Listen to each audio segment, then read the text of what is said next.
Miguel moves to a small village in the mountains, looking for peace after the loss of his family. Miguel awakens abruptly in his isolated mountain cabin. The stillness of the night is shattered by a distant wolf howl that resonates deep within his bones. The air is thick with a sense of foreboding, as if something ancient and restless stirs in the shadows. Miguel feels a pull, an inexplicable urge to step outside and face the unknown. As he exits the cabin, the moon hangs low and full, casting eerie shadows across the landscape. The forest looms in front of him, dark and silent, save for the occasional rustling of leaves. For years, he has been coming to this secluded place to escape the pain of losing his family, hoping to find peace in solitude. But tonight, it feels as though the mountain itself has turned against him, whispering secrets he isn't prepared to hear. The howl echoes again, closer this time, almost a call. Miguel feels an involuntary shiver down his spine. He remembers stories told by the locals of a cursed spirit haunting these mountains, a creature bound by vengeance and sorrow. But he brushes it off, chalking it up to superstition and the loneliness that tends to blur the line between reality and imagination. Yet, as he turns to go back inside, he catches a glimpse of a shadow moving swiftly between the trees. His heart races. The image of a wolf, larger than any he has ever seen, flashes in his mind. But when he looks again, the shadow is gone. Miguel shakes his head, feeling a strange mix of fear and anticipation. He tries to convince himself it was nothing, but deep down, he knows that something has been set in motion. Miguel awakens abruptly. The next day, Miguel visits Isabel, a local historian in her late 30s. Isabel has spent years researching the legends of the region, unearthing tales that most villagers prefer to forget. Miguel has come to her for answers, hoping she can help him make sense of the strange events of the night before. As they sit in Isabel's cluttered study, surrounded by ancient books and artifacts, she begins to tell him about the legend of the spirit wolf.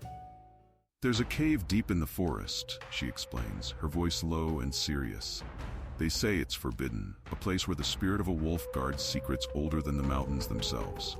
Anyone who dares to enter is said to confront their deepest fears. Miguel listens, skeptical, yet intrigued. He's always been a man of logic, but the strange pull he felt last night lingers in his mind.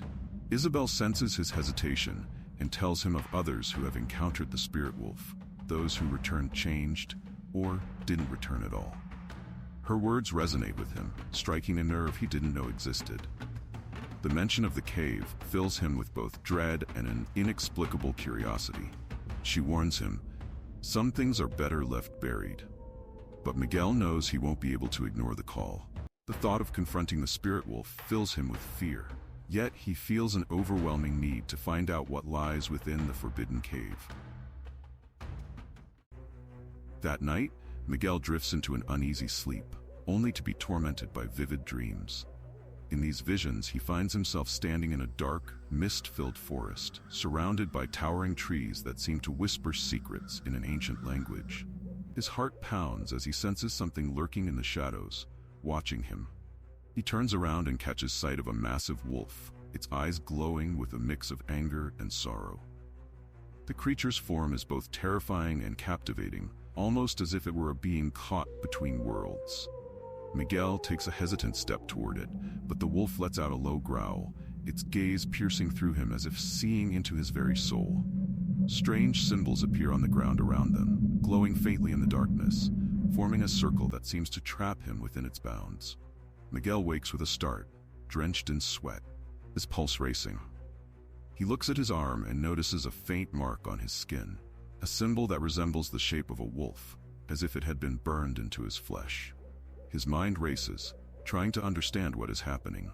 The line between dreams and reality is beginning to blur, and he can feel himself losing control. He paces around the cabin, wrestling with the fear and confusion building inside him. The urge to seek answers, to understand the meaning behind these visions, grows stronger. It's as if the spirit of the wolf is calling him, urging him to face something he has long buried within himself.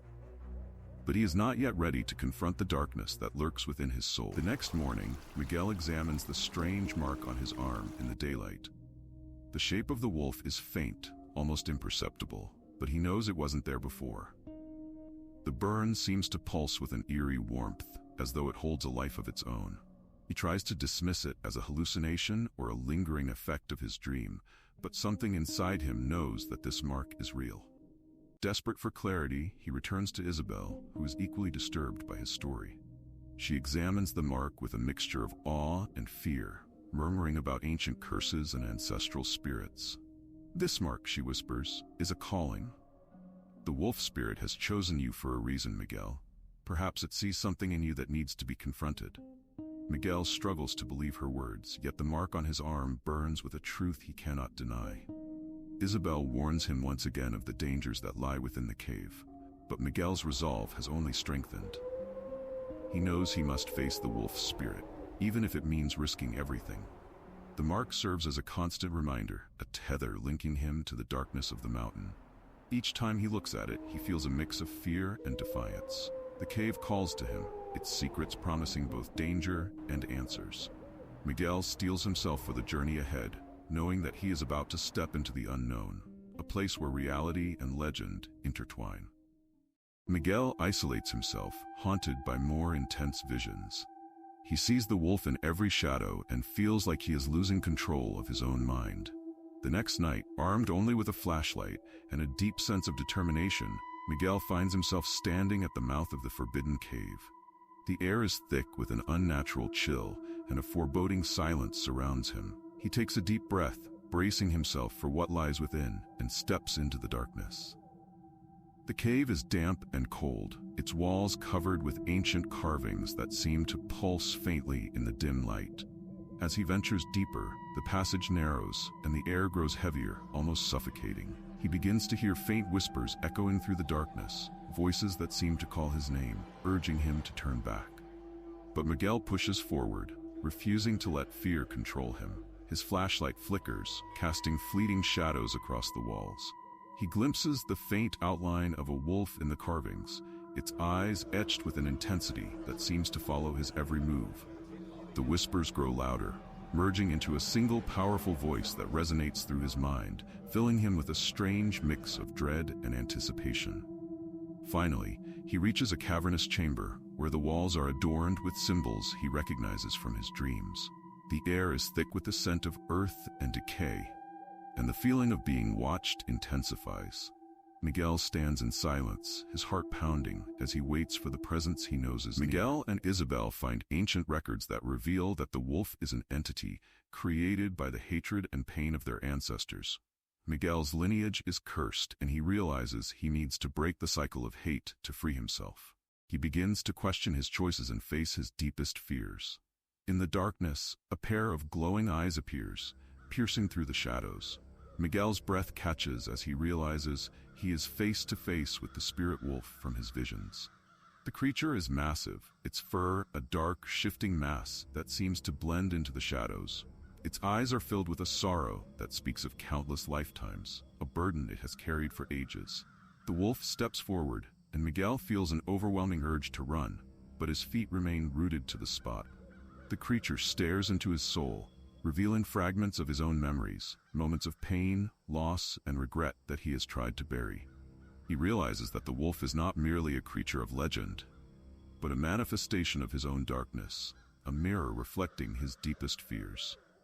As the wolf circles him, Miguel feels a surge of anger and defiance. He has spent years running from his past, but now, in the presence of this ancient spirit, he feels a strange sense of acceptance. The wolf seems to sense his change, pausing to regard him with a newfound respect. Miguel understands that to break the curse, he must confront his own pain and embrace the part of himself he has long denied. At full moon, Miguel feels an uncontrollable need to return to the cave. Isabel follows him, trying to protect him, but as they approach, they are both overcome by a vision. The wolf spirit reveals Miguel's true trauma, forcing him to confront his guilt and loss. The wolf moves to the center of the chamber, where a circle of ancient symbols glows faintly on the ground. Miguel understands what he must do. He steps into the circle, feeling the power of the symbols resonate through him, linking him to the spirit wolf. The air grows heavy with energy, and he feels as if he is standing on the edge of two worlds. The wolf lets out a low growl, a sound filled with sorrow and longing. Miguel closes his eyes, allowing the memories of his past to wash over him, the loss of his family, the guilt and grief he has carried for so long. He lets the emotions consume him, feeling them burn away in the energy of the ritual. As he opens his eyes, he sees the wolf fading, its form dissolving into the darkness. He feels a sense of release, as though a weight he didn't know he carried has been lifted. The chamber falls silent, and Miguel knows that he has completed the ritual, freeing both himself and the spirit wolf from their shared torment. Miguel emerges from the cave at dawn, the first light of morning casting a warm glow over the landscape. He feels different, lighter, as if he has been reborn. The mark on his arm has faded, leaving only a faint scar as a reminder of his journey. The forest around him is alive with the sounds of birds and rustling leaves, and for the first time in years, he feels a deep sense of peace. He looks back at the cave, feeling a sense of gratitude and closure. The wolf spirit has returned to the mountain, its burden lifted, and Miguel knows that he too can move forward, free from the shadows of his past. In the days that follow, Miguel feels a renewed connection to life. The memories of his family no longer haunt him. Instead, they bring him a quiet comfort. He visits Isabel to share his experience, and she listens with awe, sensing the profound change in him. She assures him that the spirit wolf will always watch over him, a guardian bound by respect and understanding. Miguel realizes that he is no longer running from his past, but embracing it as part of who he is. The wolf's legacy lives on within him, a symbol of strength and resilience. He feels ready to face whatever life brings, knowing that he has the courage to confront even the darkest parts of himself. Miguel decides to stay in the village and begins to rebuild his life alongside Isabel. He finds strength in the mountains and feels that the wolf has finally freed him, transforming pain into courage. The wolf's howl now sounds like a distant echo, a guardian of the past that has finally been appeased. The wolf spirit lives on and is a reminder of the strength that exists within every soul that faces the darkness. Remember to like, comment, subscribe to the channel, and share this incredible journey. Every like and comment helps bring more fascinating stories to you all.